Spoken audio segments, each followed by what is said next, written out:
This podcast is supported by listeners like you. We're grateful for your tax-deductible donation at newthoughtphilly.org or the link in the episode description. A practical prayer is a prayer that works. These discussions between Reverend Bill Marcioni and Carol Lawrence dive into the details of how it works and how to work it. Reverend Bill is a New Thought minister and the author of Practical Prayer for Real Results. Your new life begins with a new thought. Carol Lawrence is on a spiritual quest, finding the New Thought teaching after decades on the pulpit in 3 different traditional denominations. I've got some questions. Together, they're exploring the philosophy and activities that come together from many of the world's religions to create the practical spirituality that is New Thought.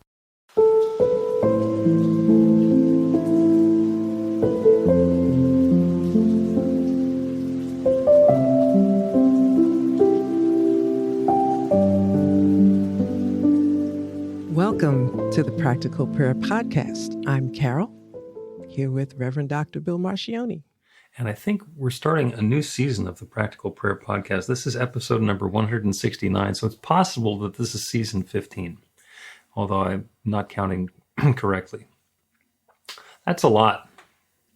That's a lot. That's a whole lot. Yeah. So that's what happens. You start doing something, and if you forget to stop, it just gets it gets mature. Yeah. I like that. Forgets to stop. You know, it's just... Some number of years ago, we had an arborist in our yard, and he was taking out a pine tree that was too close to the house.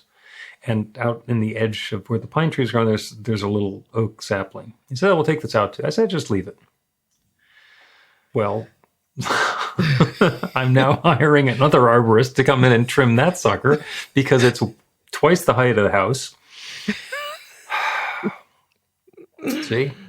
Well, that's what happens when you just start something and don't stop. So congratulations to us. Yeah.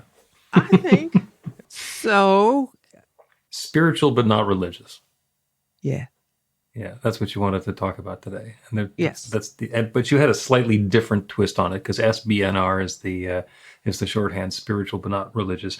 And you wanted to talk about spirituality, but not religion, which I think is a slightly different lane on the same highway. We'll see, because it sounded it almost sounded the same. So. Let me just be clear, then. There is religion, a set of do's and don'ts and dogmas, etc. Do's and don'ts and dogmas, yeah. And judgment thrown in there. Well, that's right. Okay. And there is a reason for that. There are a couple of reasons for that. However, beneath that is spirituality. And I think it gets lost in the religious piece of it. I'm not prepared to throw religion out. I think it is misused. But when used properly, graciously, and lovingly, it's a dance. It's a dance that is important because it represents to me a level of discipline. And I think we have to have a little bit of discipline in the world or you'll burn the place up. But the spirituality is missing or buried so far beneath the judgment, rules, doctrines, etc., that you can live a lifetime, I think, without experiencing it and understanding it. And I think that's very sad. And the pandemic, do you maybe repeat that? The pandemic. Yeah. Well, the pandemic shook everything up, but certainly the world of the church, people weren't able to go to their place of worship, et cetera. And some were very happy about it. Now, look, don't bother getting mad at me. I'm just telling the truth. Some people were happy because they didn't want to go anyway, but they had, family tradition and guilt and all that rest of that crap that makes you go sit in the pew that you really don't want to go to and so forth. And when the pandemic was lifted, that was a good time not to go back, right? Because it was a lot of time in between, so people didn't go back. But and the pandemic didn't end; it kind of tapered off. Yes. And it's still shades of it hanging around. Yeah. But then how does one reconcile themselves to, okay, now I don't have to be locked in this prison of rules and dogma that I had been. But what do I do? There's a level of guilt, right? Because there's God. And I want to still stay connected with God. And how do I do that? Because I was never really taught the spirituality and relationship with God as it truly is at a deeper level. And so there are people out there. And let me just throw this in really quick. In 2007 and beyond, I had an internet radio. When it first started, I had an internet radio show called Jazz Divine, and I played jazz music, and I did Bible study. And I had a humongous audience globally. It shocked the heck out of me because those people, there are people tuning in from countries that I didn't know anything about. But however, I was really surprised at the American audience that was there. And my little tagline was that this is for those who don't find their place in the local church because of whatever. And I didn't realize how many people there are that are like that. They want to have a relationship with God, Spirit, Jesus, whatever, all of that. But, just can't hack it. Just can't hack it in the pew. And they can't be judged and forgotten, but there's that void. So that's what I mean. All right. Well, so there's plenty to talk about there. And like any one of those topics that you brought up would be an entire podcast episode. But, we've done 168 of them so far. Let's take another swing at it, and we'll come back and address the rest of them later if we need to. Okay. And the first piece of what you're saying, actually, let me work backwards in time. The pandemic gave everybody the requirement to stay home for some period of time. So that gave us a break. And that brought up the question of, what do I really want to do on Sunday morning? And for some people, and in my spiritual community in New Thought, Philadelphia, we all went home the second week in March of 2020, and we went on Zoom immediately because I'm pretty technical and I knew how to do that. And we knew how to do music on Zoom from the get-go, which most other people took quite a while to figure out how to do properly. And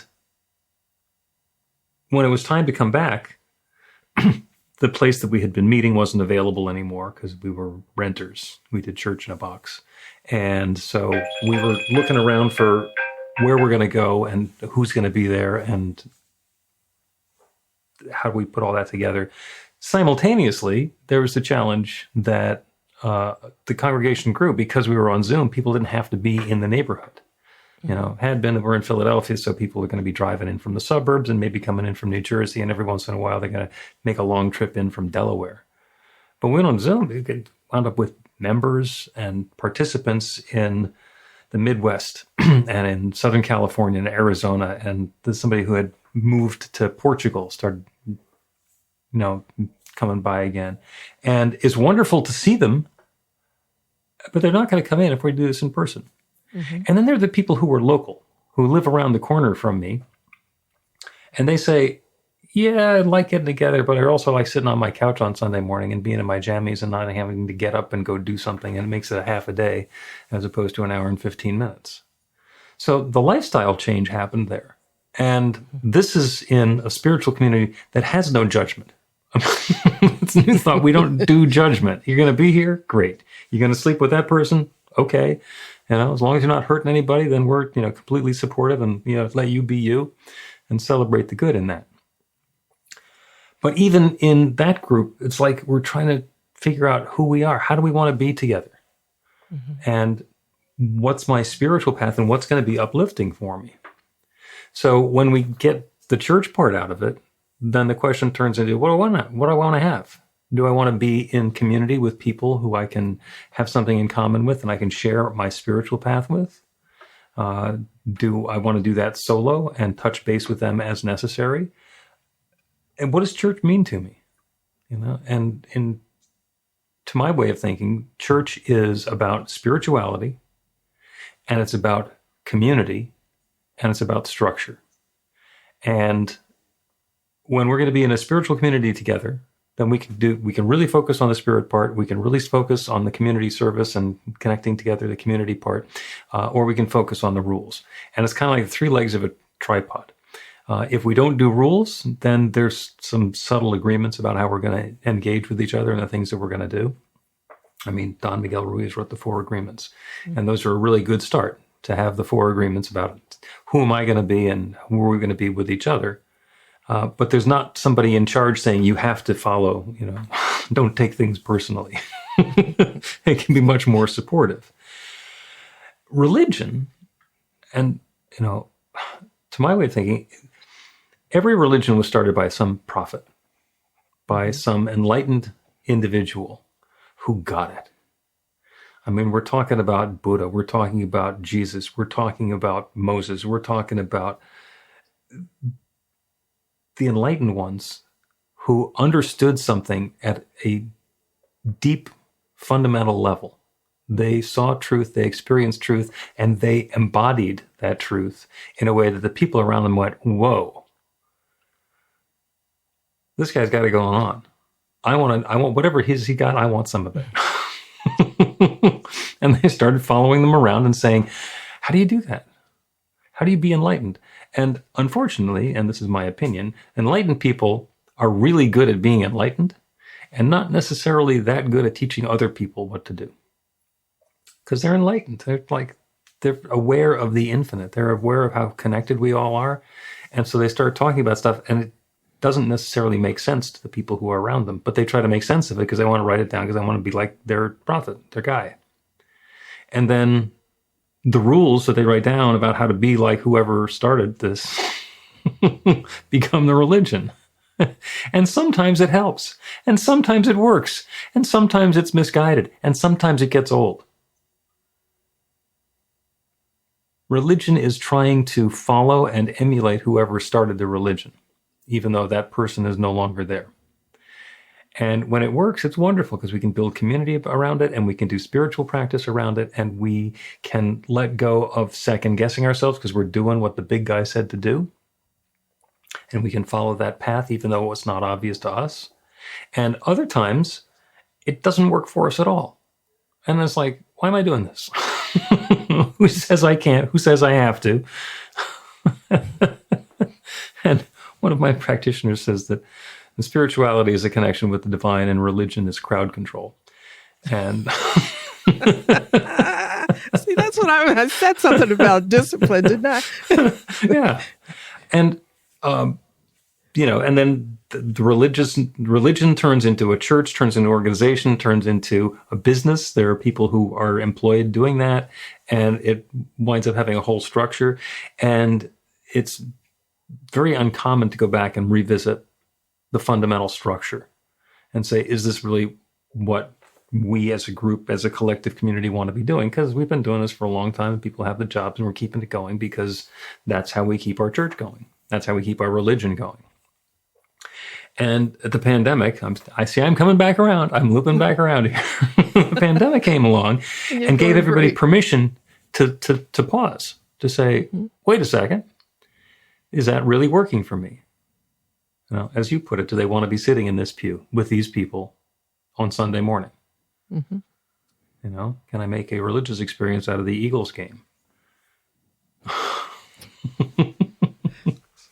Do that on Sunday. Yeah. I think, thank you. I really appreciate you going all the way around like that, though. I do. I do. So let's go back a little bit, because I think that let's say there was spirituality first. Let's say that. And then you have enlightened beings, and, things it gets multiplied. It becomes a collective consciousness of that enlightenment kind of thing. And it's wonderful. But what happens, that seems to always happen, is the institution or structure gets involved. And then once that happens, then you got bylaws and so forth, and their rules. And then you want everything, and everybody is, now here's the ego. So you're going to put this in the right place. I'm just throwing it out there, right? The ego says, I am the it. And in order for me to remain the it, I have to create questions in your mind that only I can answer. I'm the it that can answer the questions and keep, do you know what I mean? It takes on something different. And I think it was so subtle that it becomes a part of the way it is.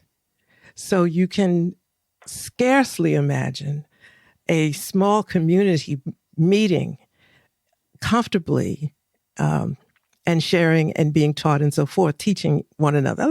That's like satsang, like that. Mm-hmm.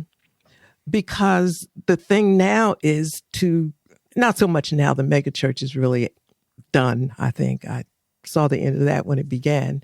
But, and I'm not being mean. I'm not. No. I think it just has to do with human nature. You got a lot of things clashing here. And a lot of times the mega church was just composed, tiny churches composed in this big gathering umbrellas, so you have cell groups and all that. So we have a need to be in fellowship and communion. Mm-hmm. And it doesn't take 10,000 people on a Sunday for that to happen. It could be just okay with just 10 or 25 or whatever. Yeah. But then that doesn't do much for the ego of the leadership. Oh, and I mean, no offense. I'm not talking about you. Okay. I'm not talking about anybody. We'll talk about revenue models. Okay. With a dozen people, there's, it's a circle that gathers in a living room.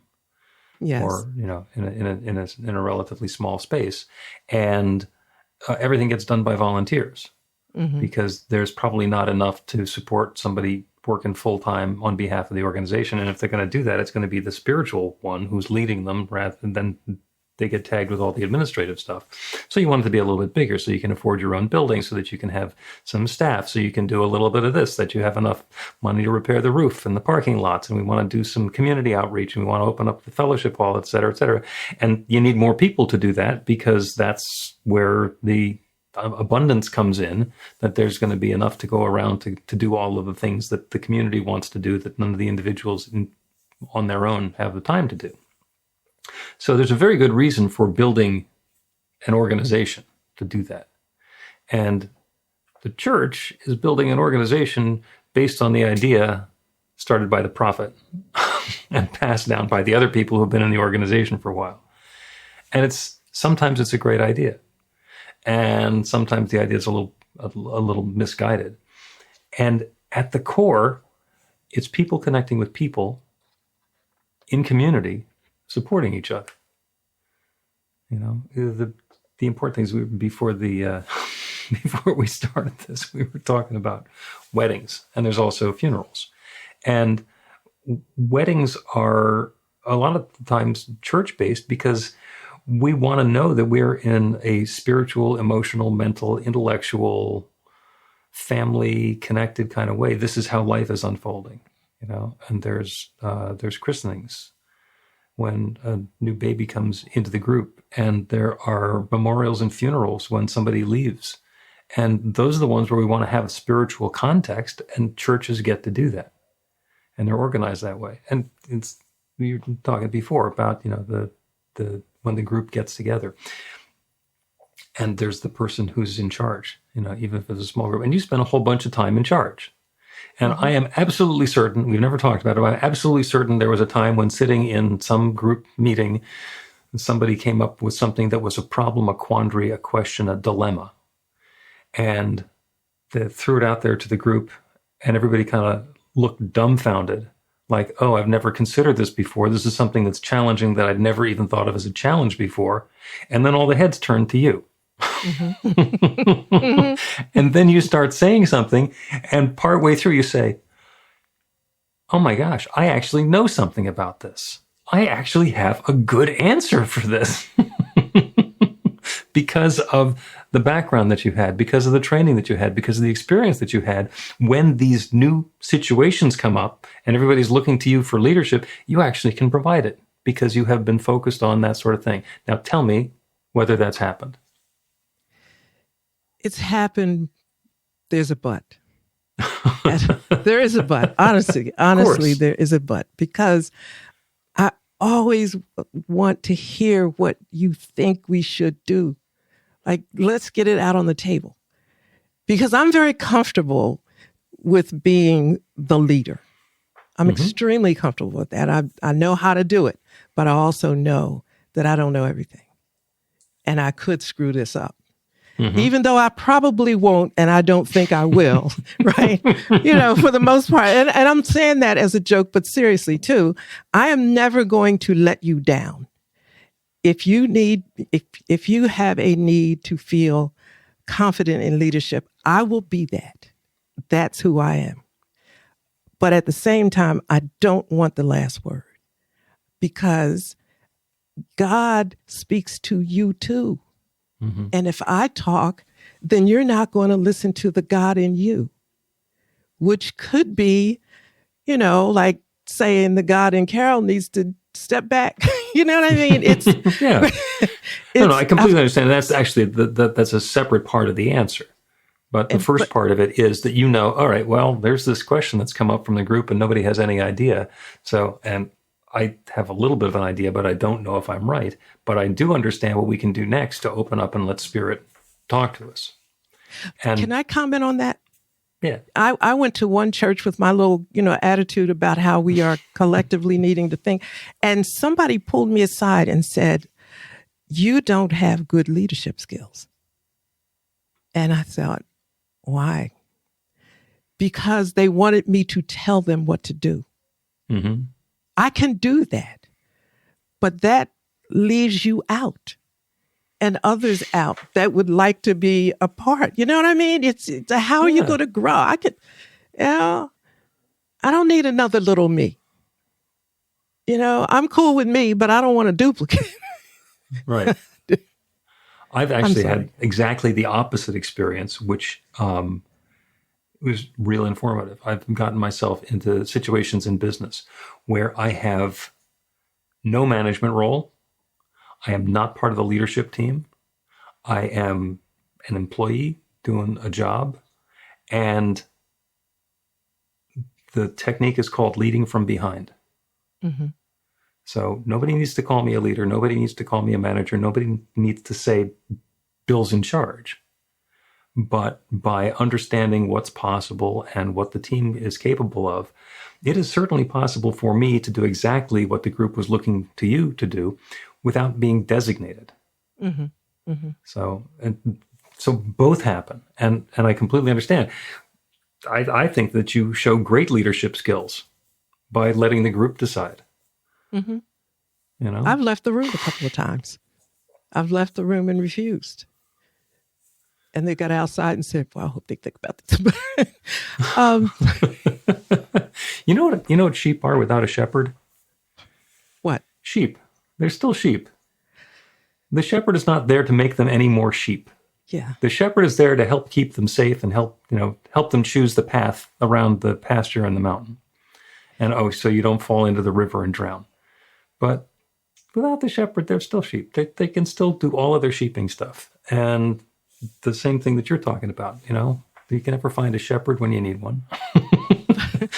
I think unless I'm not wrong about this, that's part of spirituality, is helping people to grow and to become fully themselves and confident in who they are and testing themselves. You're not going to fall off the edge of the earth. Nothing's going to happen. You may be surprised that how you are able to step into who you are and your life will change. I've always been that way. And I don't think it really happens any other way. But if you're in a community that doesn't understand that kind of leadership, well, then there may be a bit of a problem. And I was 14 years old. I will never, ever forget this. I grew up in a huge church in West Philadelphia. And the congregation, the number on a Sunday was 500, 700 people. That was the mega church of those days. And so that to me was church. And a bishop came and he preached, and I'll never forget this. He said, a church should never grow beyond 350 people. When it begins to grow like that, you have to train up the leadership to be prepared to split the church and have two, right? Or three, you keep going like that. Now, that was unheard of in those days. It was unheard. But I heard that and I never forgot it, because I thought, as a leader, spiritual leader, it's my job to develop you in those ways that you can build spirituality that grows and permeates. And you can't do that with 700 people. You can do it, you split. And so I thought, okay, that's what I'm going to do. Listen, that never happened. I'm going to tell you. And because that wasn't popular.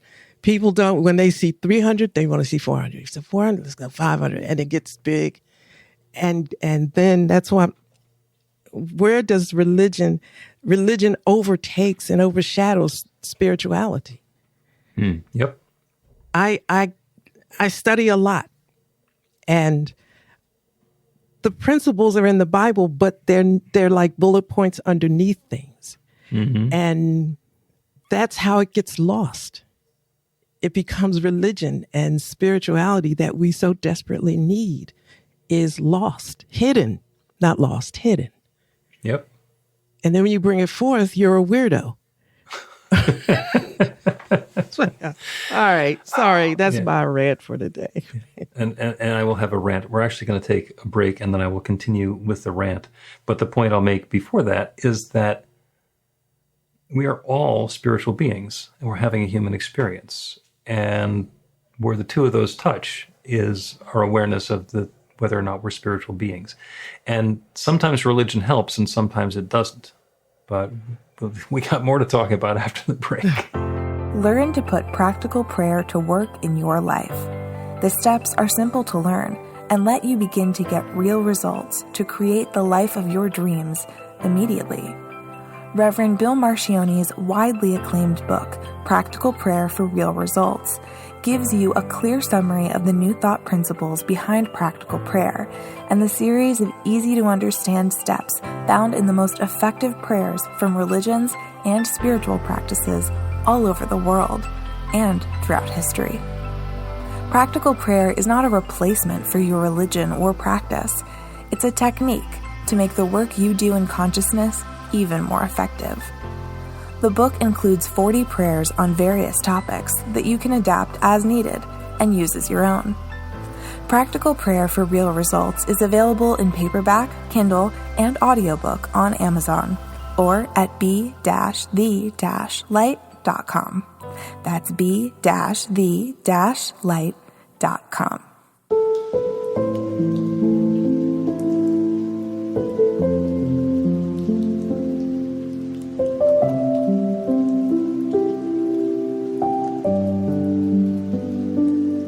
Welcome back to the Practical Prayer Podcast. I'm Carol, here with Reverend Dr. Bill Marcione. We're talking about spiritual, but not religion, and where the two of those touch and where they diverge. And what a wonderful conversation. What a wonderful way to be diving into this.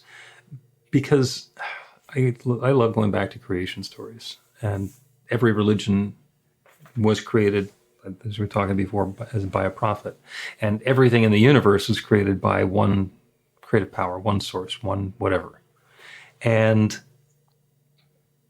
no matter how you trace the story back, we are all connected. We are all part of that one. We are all that infinite divine love energy substance continuing to unfold and be revealed in everything that we are and everything that we do. And some people have some pushback when I say that. Some people buy right into it. They like the Big Bang story, or they like the scriptural story. And they're all the same story, and we have to get our head wrapped around that. But the important part is that this is an entirely spiritual creation. And it is not obvious to us that it is. It seems like it is very material. You know, we're all made of the particles that we're made up of, rather than that infinite quantum, whatever it is that connects us all. And spirituality is getting past the distraction of being human and remembering and connecting with the fact that we're spiritual beings and we can connect with each other on a spiritual level. And we go back and forth. Religion, when it's working well, is a great way of getting together with other people so that we can connect with our true spiritual nature. And other times when we just give up and say, I'm going to do what the guy at the church tells me to do because I don't have time to think about it or worry about it. I'm going to job this out. I'm going to let somebody else decide what my morality is going to be, what my ethics are going to be, what the rules are. So I don't have to think about it. I just do what they say. And that works right until it doesn't work.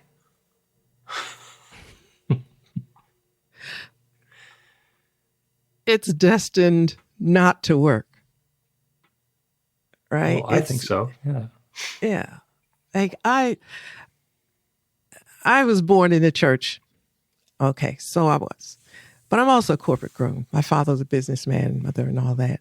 And then I spent some time in corporate America. So structure and that kind of thing, I understand it. And I hugely appreciate it. I really do. There is a church that I won't talk about whose governing structure I immensely respect it.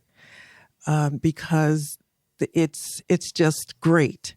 However, my concern is when the structure takes over the life that is not intended.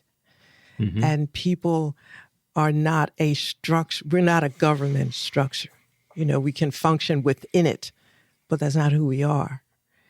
And part of me really feels very sensitive and hurt, really, when I see how that leaves people because, it reproduces generationally. And just like you mentioned, a person says, okay, I'll let this out. I'll let the other person make the decision.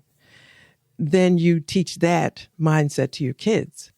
Mm-hmm. And they don't make decisions. And then that goes, and it's just, we don't need to go, you understand what I'm saying.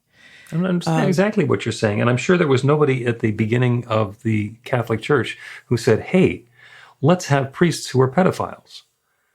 That wasn't part of their organizing doctrine, but they put together the situation where that started happening and they didn't have a mechanism for stopping it. And then suddenly it was more important to keep the organization going than to do what any one of them individually would have said was right or wrong. Mm-hmm. And yeah, organizationally it kind of, it came off the track there. And I won't pick on the Catholic Church, the Boy Scouts of America, same issue. So, okay. So the church that I was not going to mention, I'm going to mention. Okay. Okay. It's that the United Methodist. I was really struggling not to do it. I thought I could make the point without doing that. But it's the United Methodist Church, and I served in that church for quite a number of years. I highly, highly respect the structure and the way it works. Closest thing that I can see to a corporate environment, it's there. And then there's the spirituality underneath. So it's common knowledge that the United Methodist Church has split over the issue of homosexuality and leadership and so forth like that. Mm-hmm. And I was so hurt by that. Now I've been away from the United Methodist Church for a lot of years, but I still respected it.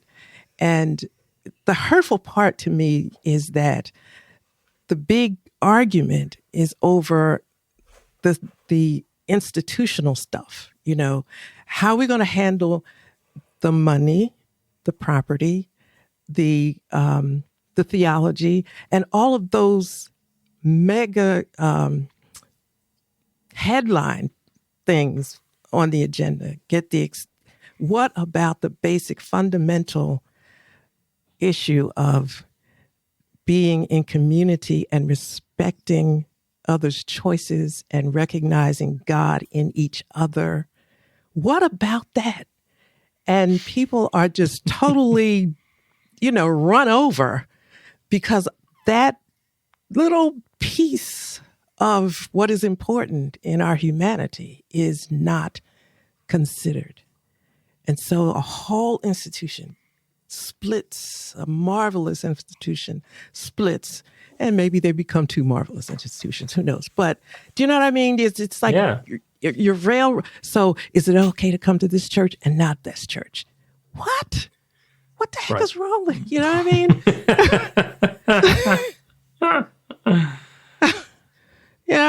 What does it matter? No, I'm not going there. I'm just saying there's a lot of things on the table that are judgmental that don't matter. We don't even know if it matters, if it's ever going to matter in eternity. We're not going to have anything to do with that anyway. So why am I going to hurt somebody, reject somebody over something that can't possibly matter? I will never know. Do you know what I mean? I don't have the last word. I only know how I'm supposed to treat you and help you grow. Anything other than that is wrong. But you split an institution over that, a marvelous institution. You split over a part of humanity that we should embrace.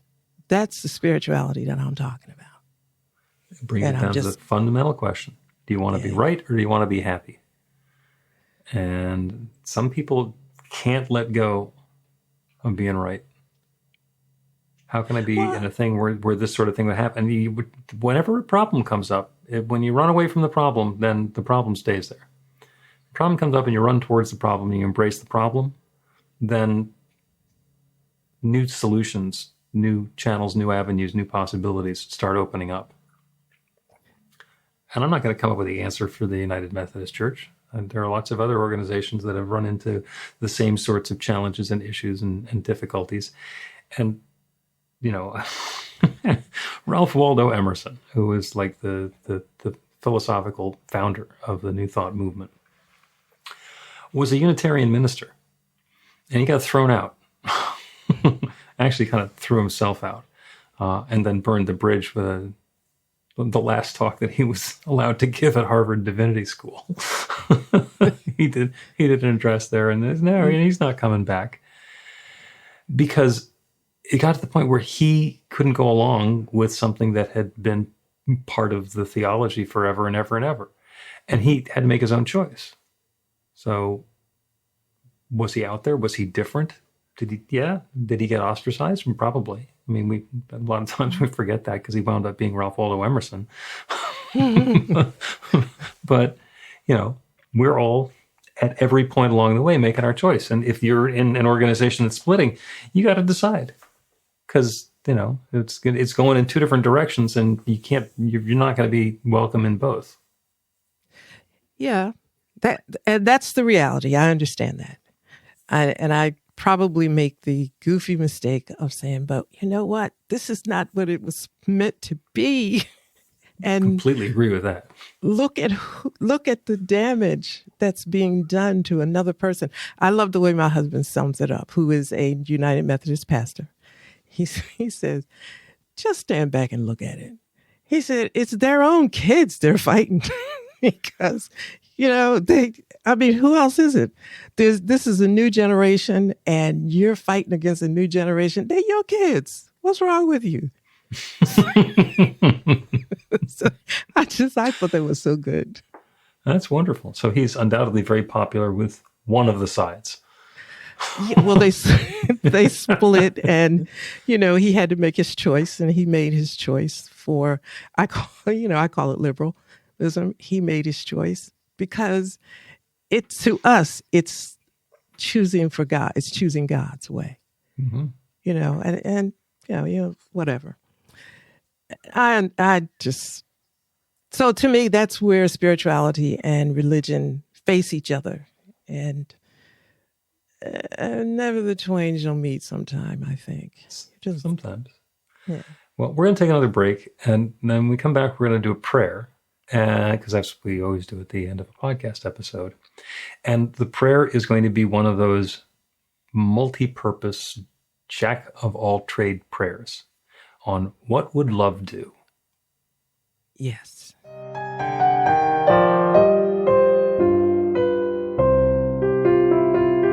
It's Reverend Bill letting you know that the Practical Prayer for Real Results class is now available on demand. That's right, you can take it at your own pace, anytime you want.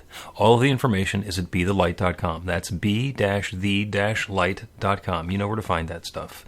The class is 5 lessons, broken down into 18 modules, and you can take them at whatever pace is comfortable for you. As you work through the process, it starts out with the theory, goes into the practice, there are experiential activities and exercises, and at the end of the program, you will wind up with an understanding of how practical prayer works, and a practical prayer for yourself that will work to create transformation in your life. And as you know, it works for everything. Take a look at the class online at bethelight.com. There's a sample lesson so you can see how the class is going to work for you, and then dive in. The great news is it's on sale now. You can register and save $20 off of the regular price. I'm looking forward to seeing you in class.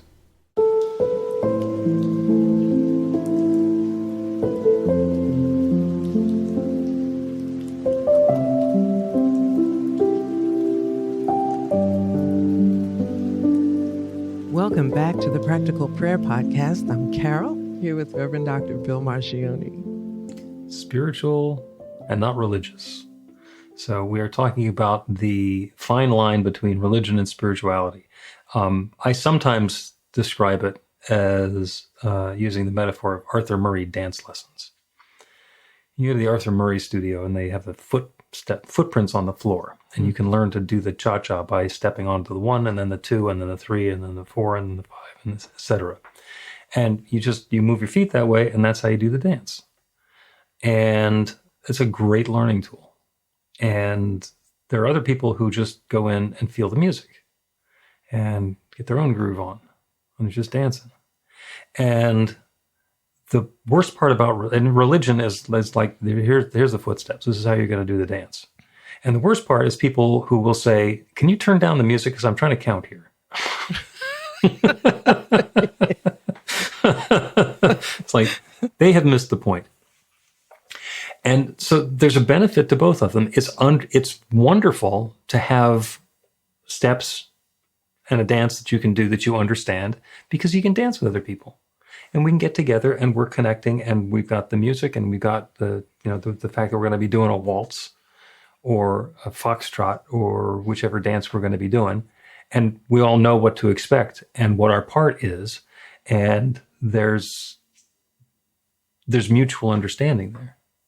And there's also the opportunity to just get into the groove, and that's spirituality, and feel the connection and what that is. And there's a natural tension between spirituality, which is completely free form, of I'm going to do what the infinite is telling me to do, and doing a line dance because that's the leader said it's time to turn, so we're all going to turn. and there's value to both.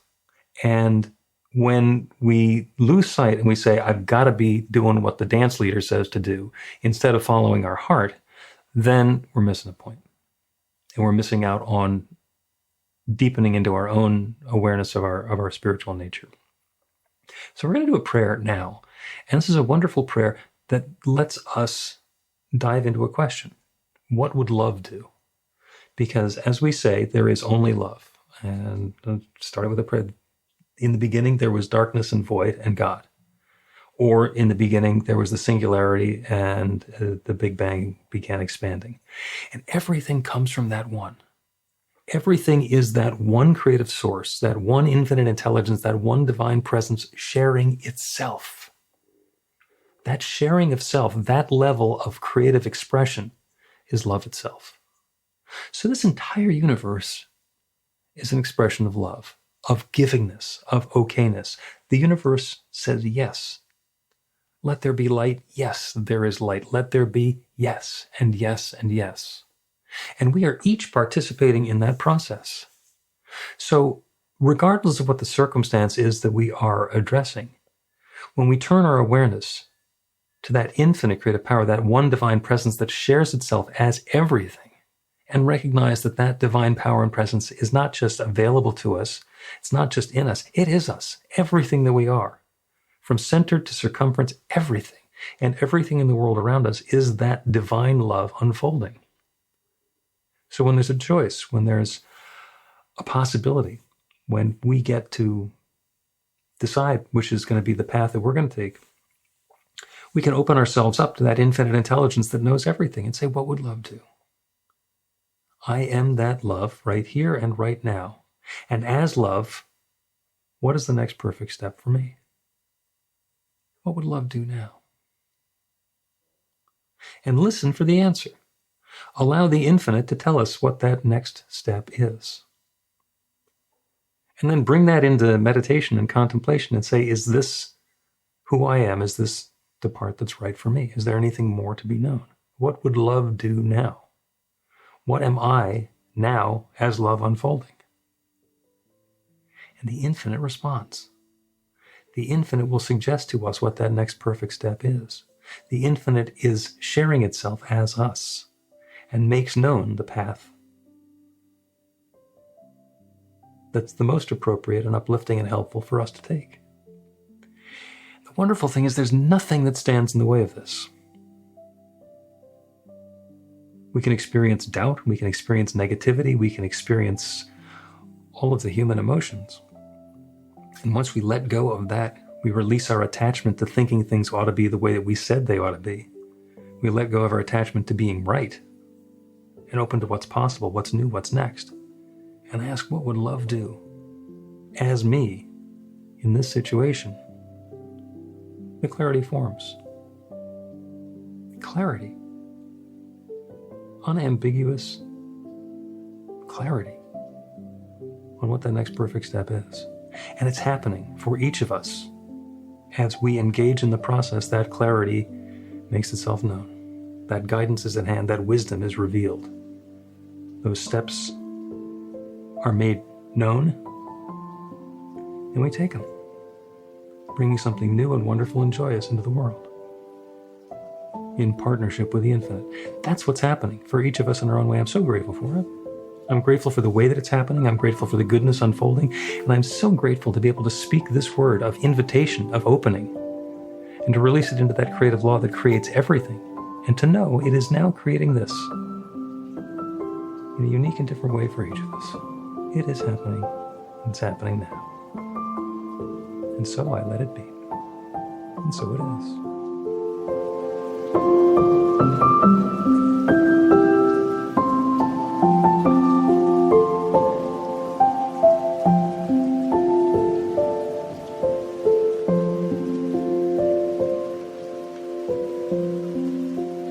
The Practical Prayer Podcast with Reverend Bill Marcioni and Carol Lawrence is a production of BeTheLight.com. be-the-light.com. Where you can find more information about practical prayer for real results. Our theme is by Music of Wisdom.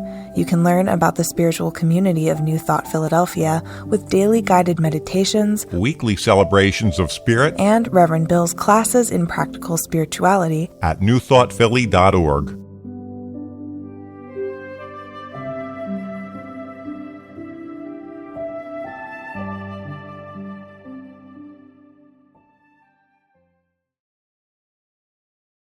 This podcast is supported by listeners like you.